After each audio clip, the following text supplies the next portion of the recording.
The air smelled of dust and loss. Somewhere behind the clatter of hooves and the spit of tobacco, a girl stood very still, so still she might have been carved from dry river stone. Lily Hart, 19 and already bent by life's weather, watched as her father laid down her name, like a card in a crooked game. Jed Mayfield's boots were worn through at the heel, but his lies wore better than Sunday boots. He told her the debt wasn't real. He told her they'd be on their way west after the harvest moon. But here he was sweating through his collar, speaking to a crowd of men with hats low and eyes sharper than skinning knives. She didn't cry, not when he gripped her elbow and tugged her forward like she was nothing but a sack of beans to be bartered. Not when someone laughed a high, mean laugh that cut through her spine.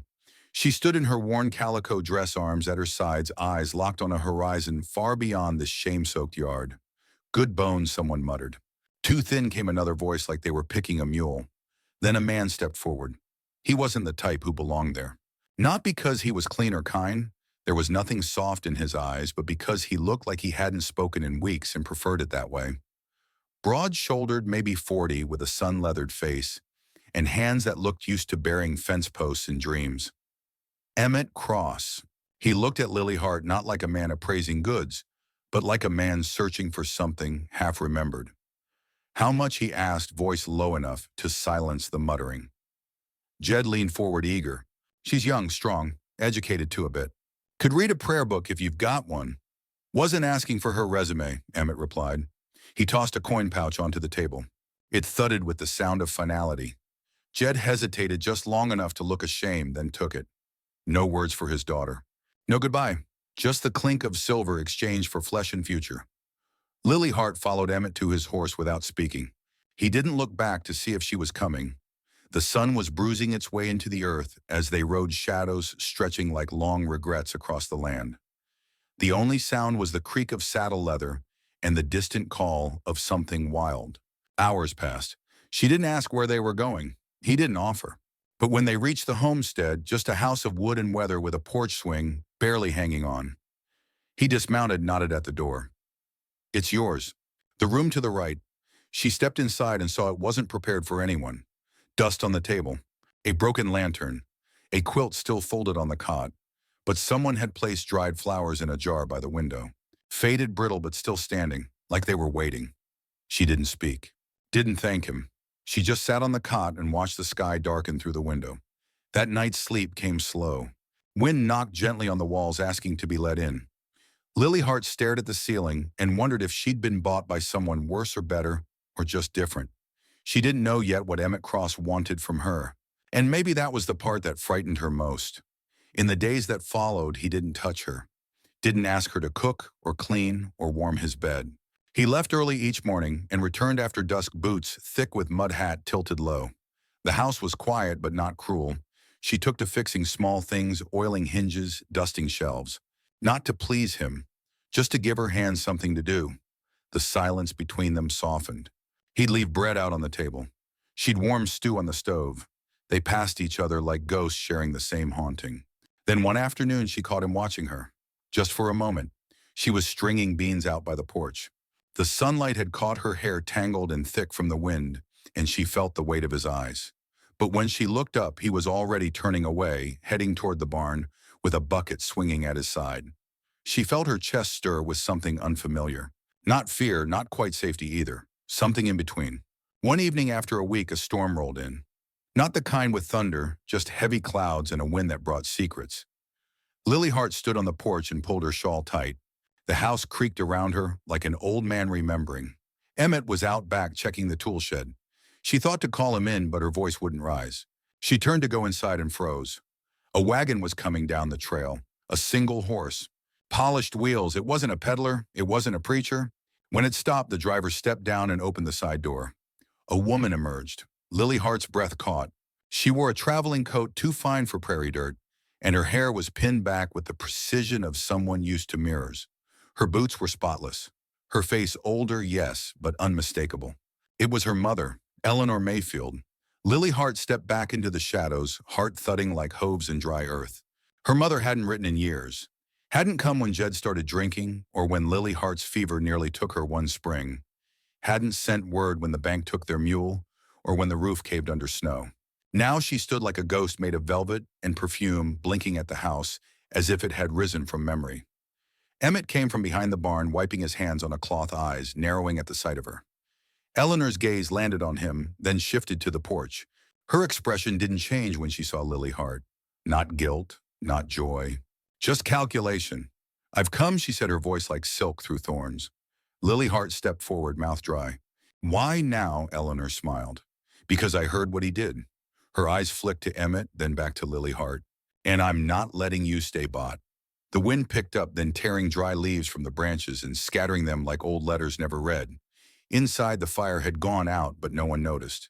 Because whatever had started between Lily Hart and Emmett, quiet as it was now, stood under the weight of something heavier.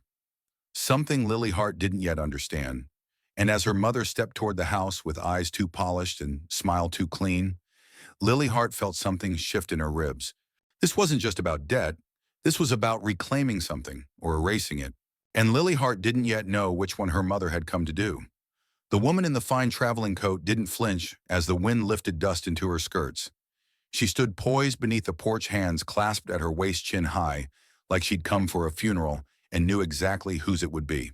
Lily Hart stayed at the threshold just inside the screen door, staring at the woman who had once been her mother. Eleanor Mayfield, once soft-handed and warm-voiced, humming lullabies into Lily Hart's hair. Now polished, cool, like memory with its edges filed off. "I heard what Jed did," Eleanor said, her voice smooth as pressed linen. "Selling you like a mule. That man always had more whiskey than shame." Lily Hart swallowed hard. "That man was your husband." Eleanor's gaze flicked upward, expression unreadable. "He was never much of one." Behind Lily Hart, Amit stood still in the hallway, arms crossed loosely over his chest, gaze unreadable. He hadn't spoken since Eleanor arrived, letting the women's words braid their own noose. Eleanor shifted her weight. "I've come to take you away," Lily Hart blinked. "To where? To a boarding house in Carson. A place with real walls, hot baths, choices. You think you can just show up and take me?" Eleanor's eyes narrowed slightly, a smile playing where a smirk should have lived. "I'm not taking you. I'm offering you what he can't." At that, Amit moved slow and deliberate, stepping to the doorway beside Lily Hart. His presence was quiet but solid, like a tree rooted too deep to be pushed. "She stays if she wants," he said, voice flat as winter earth. Eleanor didn't look at him. "This isn't about you." "No," Amit agreed. "It's about her." Lily Hart felt the heat rise in her chest, not anger. Something older, a child's ache barely healed.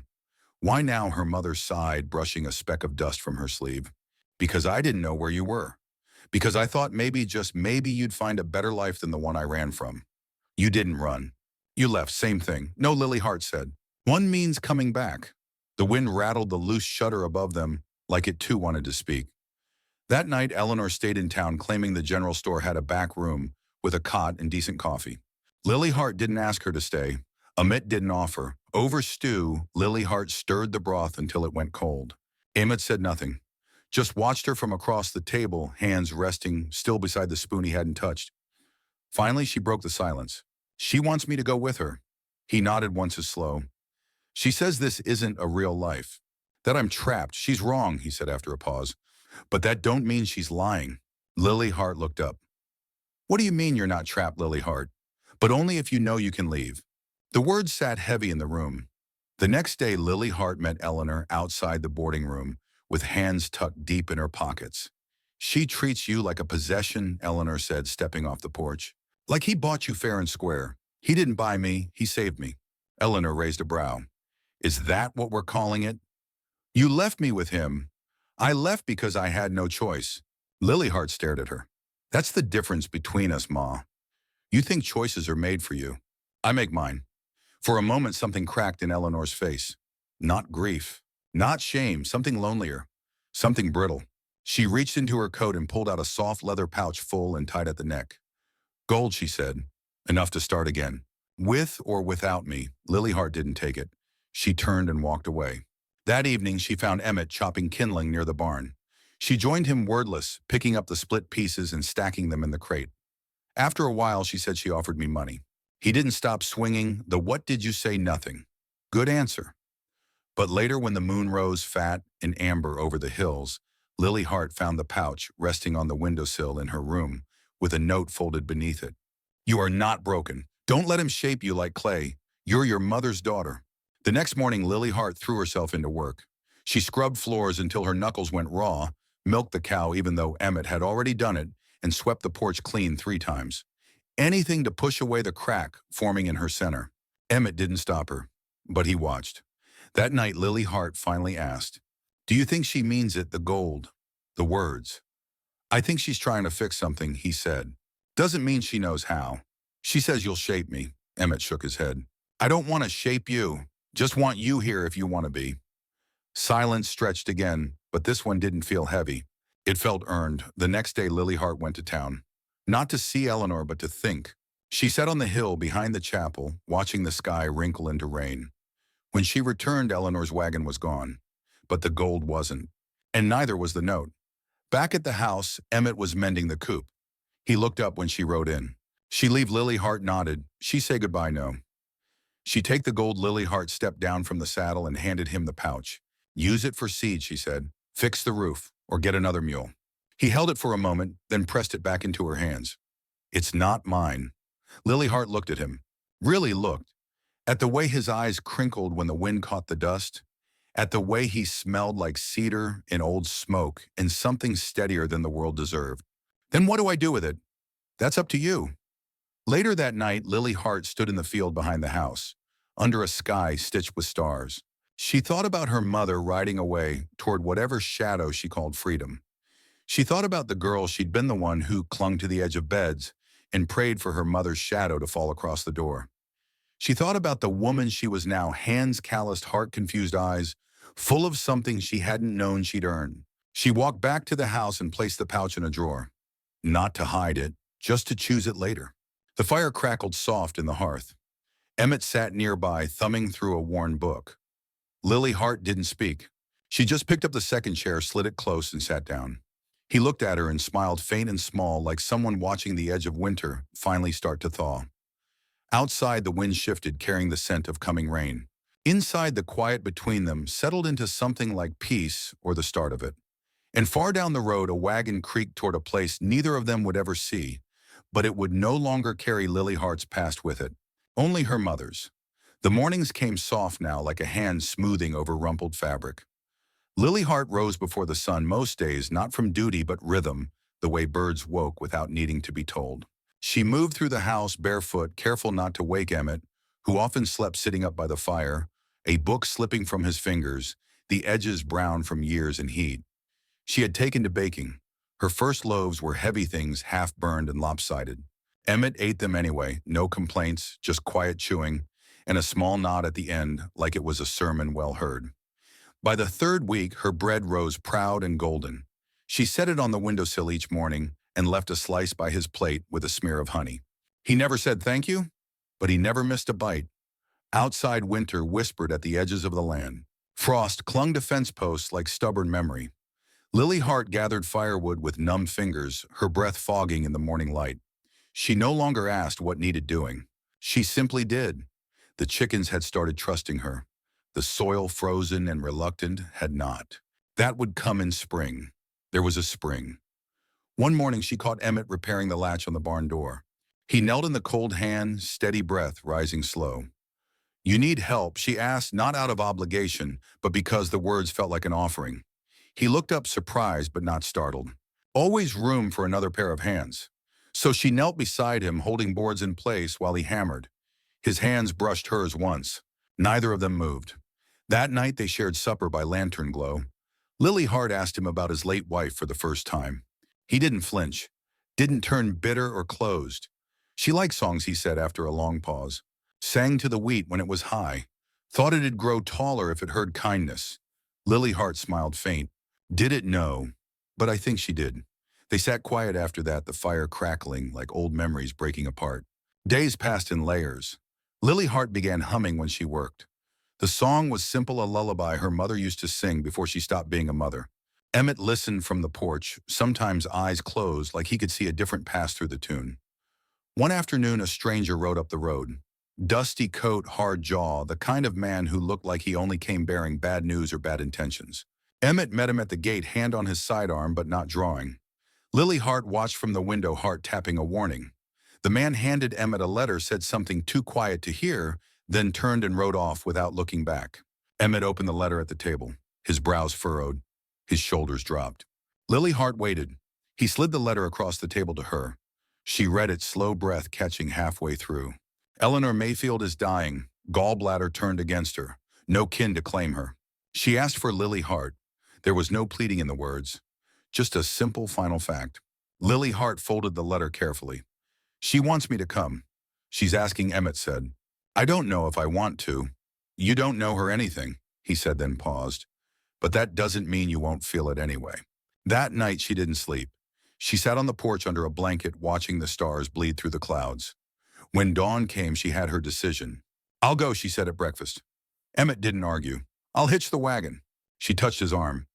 I think I should go alone. Something flickered across his face, fear maybe, but he nodded. All right, she packed light. A dress, a comb, a scarf he'd carved little flowers into last winter. Before she left, she placed the pouch of gold on the mantel. If I don't come back, use it. He looked at her then, like a man memorizing every part of a story before the last page was torn out.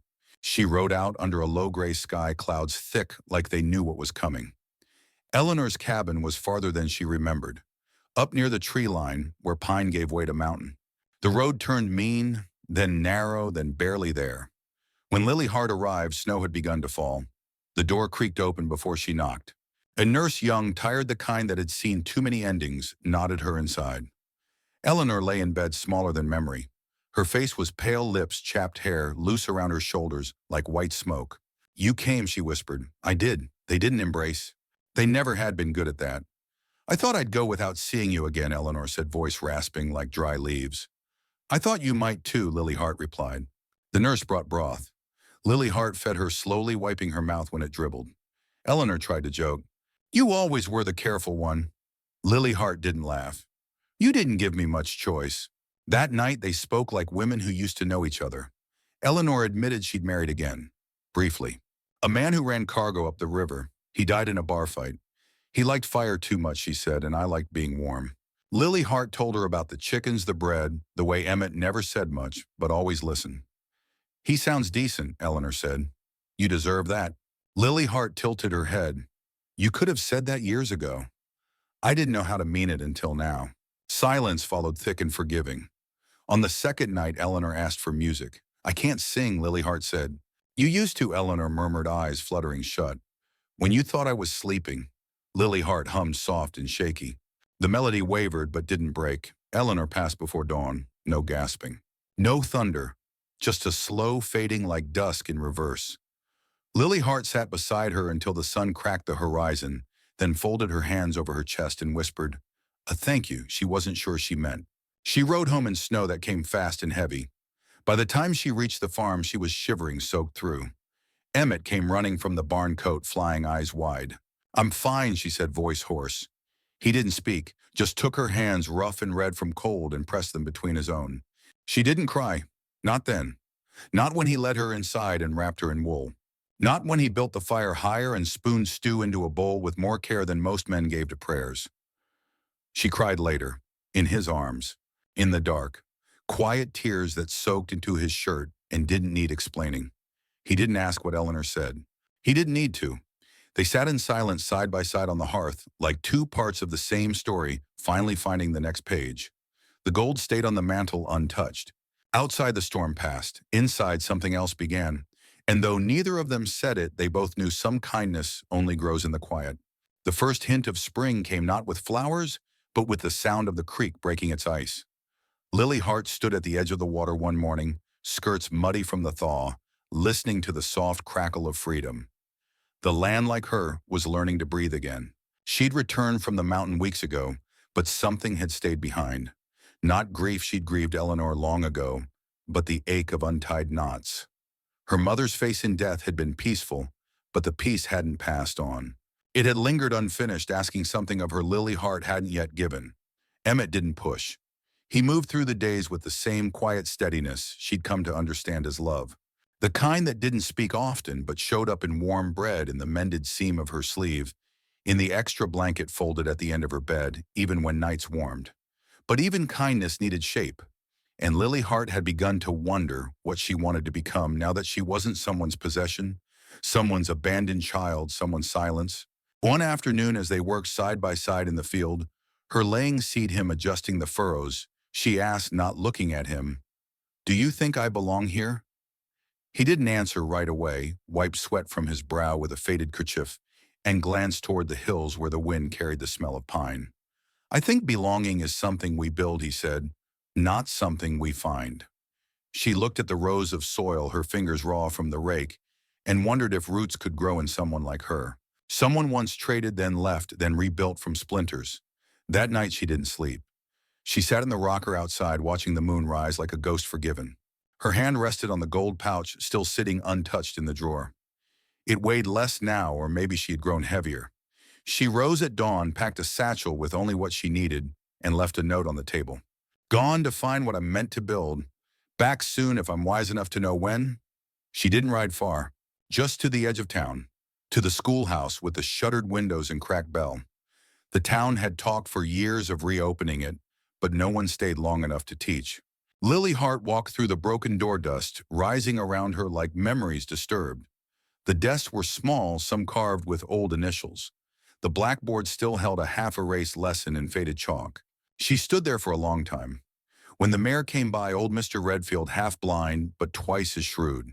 He found her cleaning the windows with her shawl tied around her head. "You thinking of sweeping ghosts or building something?" he asked. She smiled. "Both." He squinted at her. "You planning to stay?" She looked out the window toward the hills, then back at him. "I already did."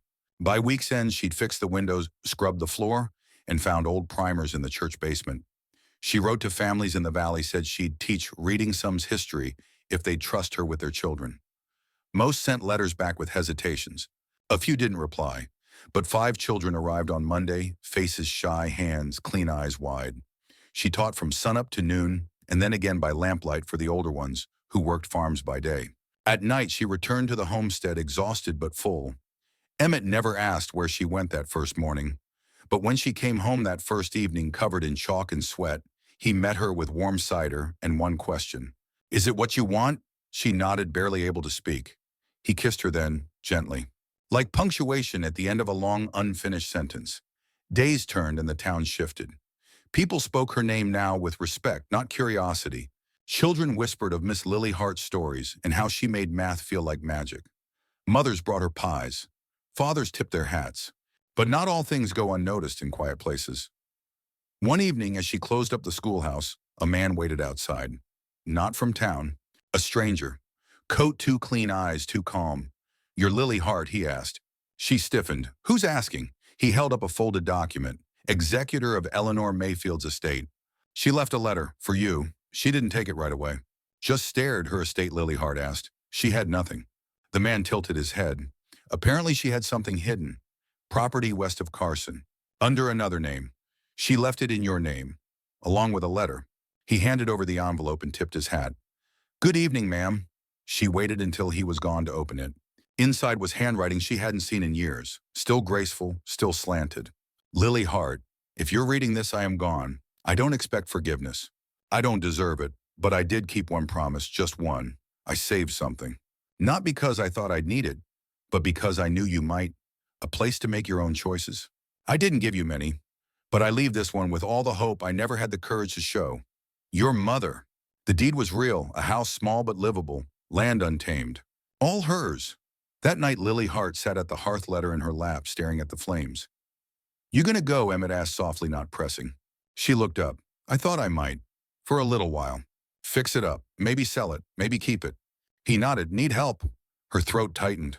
"You'd come where you are," he said, "is where I belong." They rode out together a week later. The cabin was more ruins than home, but the land felt clean, like untouched pages. Together they patched the roof, swept out, mice lit the hearth again. It took months to make it livable, but by autumn it was more than a place. It was theirs. And on a crisp morning in October, with leaves falling like promises, they were married on the porch. Just them, the sky, and 2 rings carved from walnut wood.